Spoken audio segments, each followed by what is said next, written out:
Part 2. Mastering the illusions. 11. Teaching your children well. Teach these truths to your children.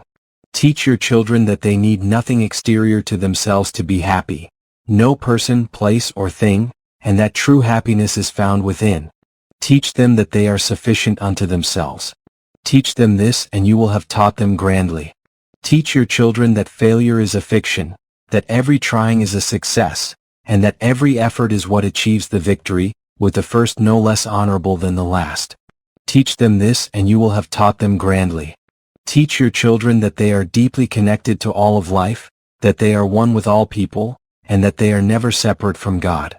Teach them this and you will have taught them grandly.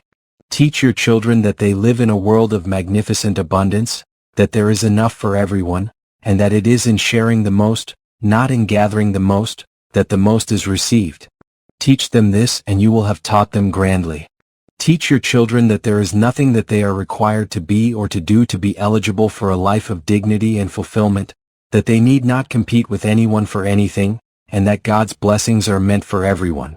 Teach them this and you will have taught them grandly. Teach your children that they will never be judged, that they need not worry about always getting it right, and that they do not have to change anything or get better to be seen as perfect and beautiful in the eyes of God. Teach them this and you will have taught them grandly. Teach your children that consequences and punishment are not the same thing, that death does not exist, and that God would never condemn anyone. Teach them this and you will have taught them grandly. Teach your children that there are no conditions to love, that they need not worry about ever losing your love or God's, and that their own love, unconditionally shared, is the greatest gift they can give to the world. Teach them this and you will have taught them grandly. Teach your children that being special does not mean being better, that claiming superiority over someone is not seeing them for who they really are, and that there is great healing in acknowledging mine is not a better way, mine is merely another way. Teach them this and you will have taught them grandly. Teach your children that there is nothing that they cannot do, that the illusion of ignorance can be eradicated from the earth, and that all anyone really needs is to be given back to themselves by being reminded of who they really are. Teach them this and you will have taught them grandly. Teach these things not with your words but with your actions, not with discussion but with demonstration. For it is what you do that your children will emulate, and how you are that they will become. Go now and teach these things not only to your children but to all people in all nations.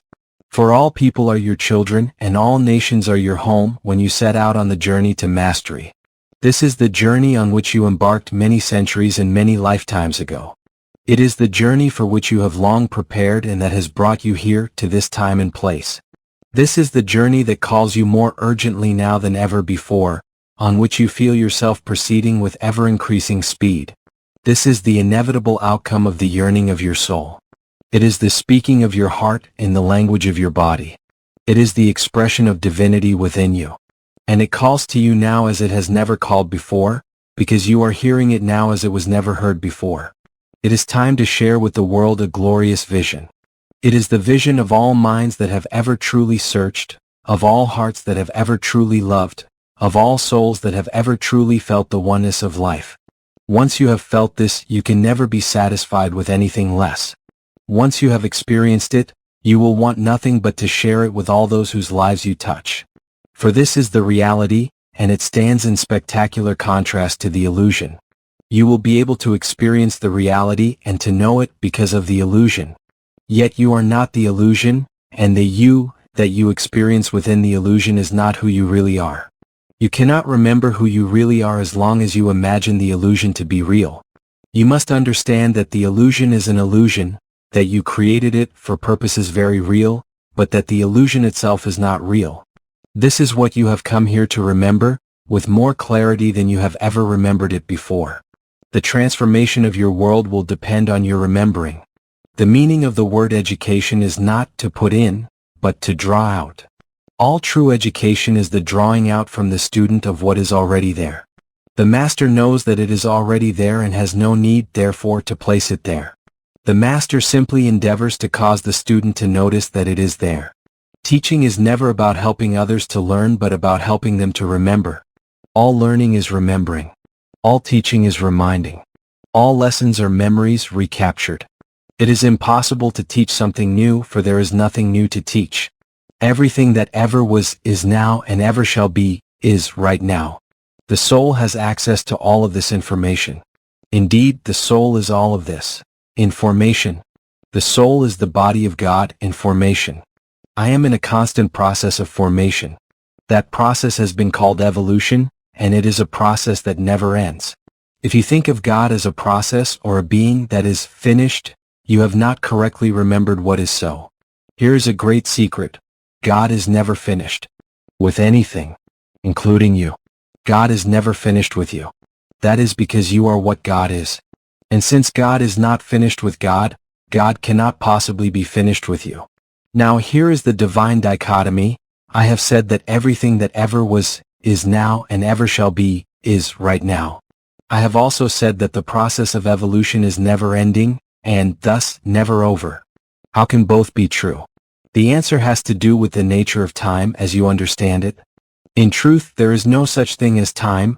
There is simply a process which is going on continually in the never-ending moment of now. God is a process. It is not possible for you to understand this within the framework of human logic or the limitations of the human mind. These limitations are self-imposed, and they are self-imposed for a reason.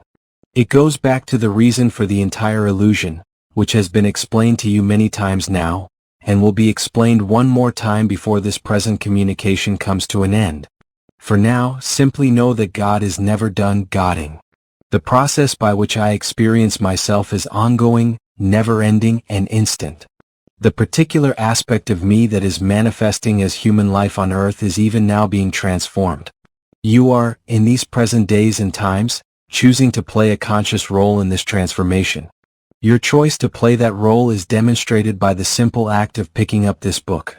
You would not have done so, much less read this far, without having an intention at some very deep level to return to awareness. Even if you imagine yourself to be reading this book as a skeptic or a critic, that is just your current imagining.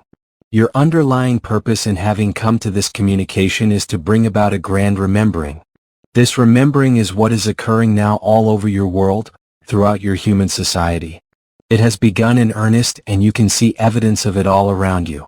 You are nearing the second stage of the process of transforming life on your planet, and it can be complete in a very short period of time, a few decades, 1 or 2 generations, if you choose. The first stage of this transformation has taken much longer, indeed several thousand years. But even this, in cosmic terms, is a very short time. It is during this period of the awakening of humanity that individuals whom you have called teacher, master, guru, or avatar undertook the task of reminding others of who they really are. As the number of people who are touched by this early group and their teaching increases to critical mass, you will experience a quickening of the spirit, or what you might call a breakthrough, in which second stage transformation begins. Now the adults begin teaching their young, and from that point the movement is very fast. Your race is at this breakthrough point now. Many humans felt a shift when you moved into your new millennium. This was a key point in the onset of a global shift of consciousness in which you are now playing your role. The key to continuing this momentum lies with your young. If the education of your offspring now includes certain life principles, your species can make the quantum leap forward in its evolution of which it is capable. Build your schools around concepts, not academic subjects.